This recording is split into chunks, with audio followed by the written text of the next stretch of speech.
आप सभी का स्वागत है आपके अपने चैनल ज्ञान विजुअल स्टडी में। आज हम हिंदी भाषा से जुड़े हुए जो प्रश्न आते हैं परीक्षाओं में उनको हल करेंगे। अंत में आप बताइएगा कि आपके कितने प्रश्न सही हुए हैं। अगर आपने हिंदी भाषा की विकास नहीं पढ़ा है तो उसकी वीडियो आई बटन में आपको दिखेगी, आप उसको क्लिक करके देख सकते हैं। अगर आपने नहीं देखा है हिंदी भाषा का विकास वगैरह नहीं पढ़ा है, फिर भी कोई दिक्कत नहीं है, मैं आपका कॉन्सेप्ट क्लियर करते चलूँगी प्रश्नों के माध्यम से। तो चलिए आज की वीडियो को अभी स्टार्ट करते हैं, आपका टाइम ख़राब ना करते हुए। तो आज का जो हमारा पहला प्रश्न है वो है, निम्नलिखित में से कौन सी बोली पूर्वी हिंदी के अंतर्गत नहीं आती है। कौन सी बोली है जो पूर्वी हिंदी के अंतर्गत नहीं, इस चीज़ को जरूर ध्यान रखिएगा, नहीं आती है। तो बघेली, अवधी, मगही या छत्तीसगढ़ी। आपकी बघेली किसके अंतर्गत आती है? बघेली भाषा जो आपकी बोली है वो पूर्वी हिंदी के अंतर्गत आती है। अवधी ये भी पूर्वी हिंदी के अंतर्गत आती है।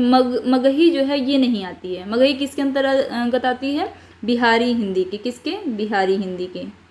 अगर आपसे पूछा जाए एक प्रश्न कि बिहारी हिंदी जो है वो किस अपभ्रंश के अंतर्गत आती है, तो किसके अंतर्गत बिहारी हिंदी आती है? मागधी अपभ्रंश के अंतर्गत। किसके?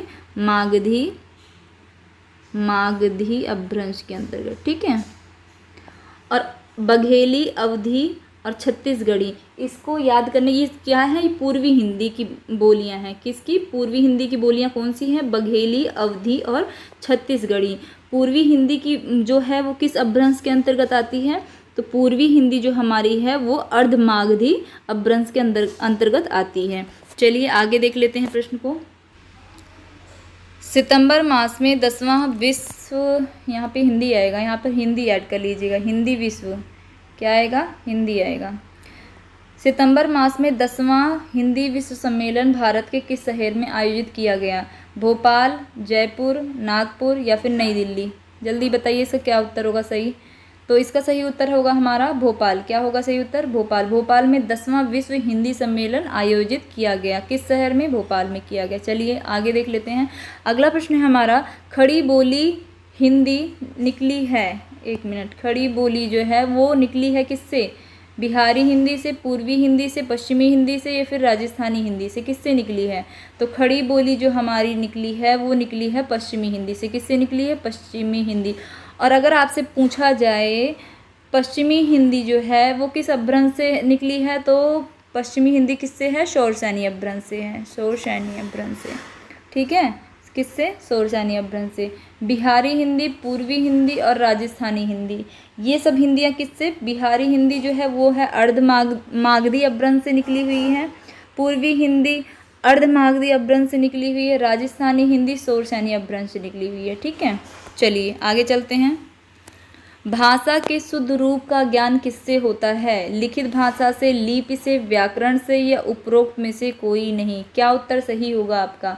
शुद्ध भाषा का रूप का ज्ञान किससे होता है? इसका उत्तर तो सभी को पता होगा, किससे होता है? व्याकरण के द्वारा ही हमें शुद्ध रूप का ज्ञान होता है। चलिए आगे चलते हैं। अगला प्रश्न है, भारत में आर्य भाषा का आरंभ कब हुआ? 1300 ईसा पूर्व, 1400 ईसा पूर्व, 1500 ईसा पूर्व या 1600 ईसा पूर्व के आसपास? बताइए कब हुआ। तो भारतीय आर्य भाषा का आरंभ जो हुआ माना जाता है वो 1500 ईसा पूर्व के आसपास माना जाता है। ठीक है।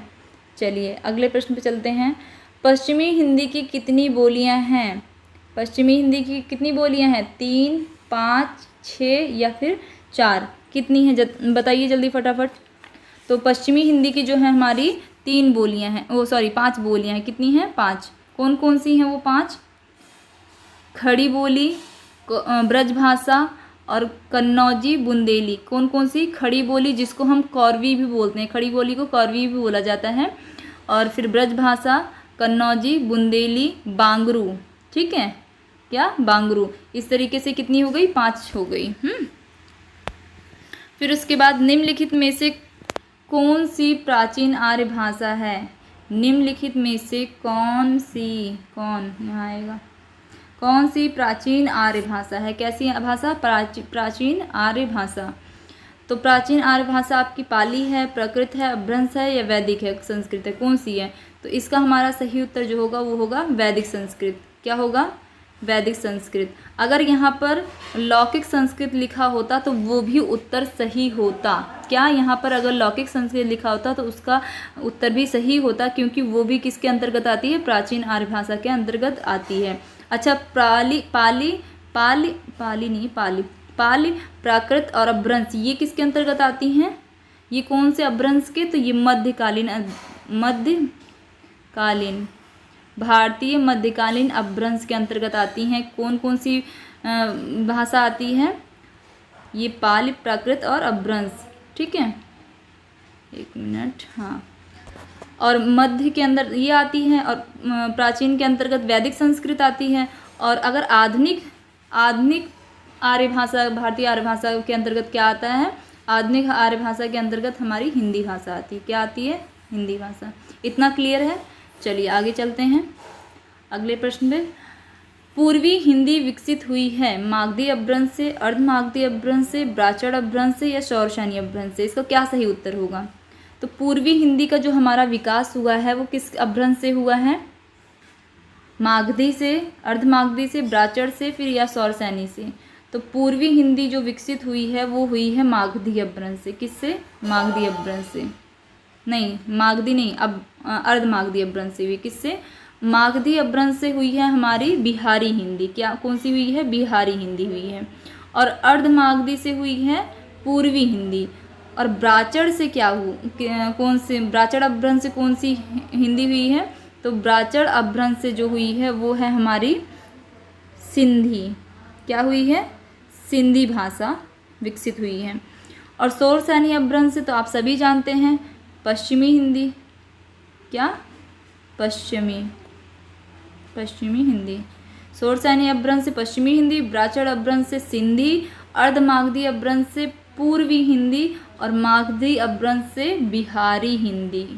इतना क्लियर है। चलिए आगे चलते हैं। ये सब परीक्षाओं में बार बार पूछा जाता है, इसको कैसे भी आप तैयार करिए, तो आपको तैयार करना है, क्योंकि अगर आप हिंदी भाषा का विकास आपके उसमें टॉपिक में हैं, परीक्षा में ये टॉपिक है, तो आपको ये पढ़ना ही पड़ेगा अच्छे से। रामचरितमानस की रचना किस भाषा में हुई है? खड़ी बोली में, अवधी में, ब्रज भाषा में या मैथिली में? खड़ी बोली, अवधी, ब्रज भाषा, मैथिली? जल्दी से बताइए रामचरितमानस किस भाषा में रचा गया है? तो इसका आपका सही उत्तर जो होगा वो होगा अवधी। क्या होगा सही उत्तर? अवधी भाषा में रामचरितमानस की रचना हुई है। चलिए आगे चलते हैं। ब्रज भाषा का विकास किस अपभ्रंश से हुआ है? अब देखिए पीछे पूछा था क्या पूछा था पीछे पूछा था कौन सी हिंदी, ठीक है। अब इसमें भाषा पूछ रहे हैं। इसी तरीके से जैसे पीछे हमने क्या पढ़ा था, कौन सी हिंदी किस अपभ्रंश से विकसित हुई है, तो अब क्या पूछ रहे हैं? ब्रज भाषा, यानी कि बोली है ब्रज भाषा, तो इसका विकास किस अपभ्रंश से हुआ है? तो किस अपभ्रंश से हुआ है जल्दी से बताइए। मागधी अपभ्रंश से, अर्धमागधी से, पैशाची से या फिर शौरसेनी से? तो ब्रज भाषा का विकास जो हुआ है वो शौरसेनी अपभ्रंश से हुआ है।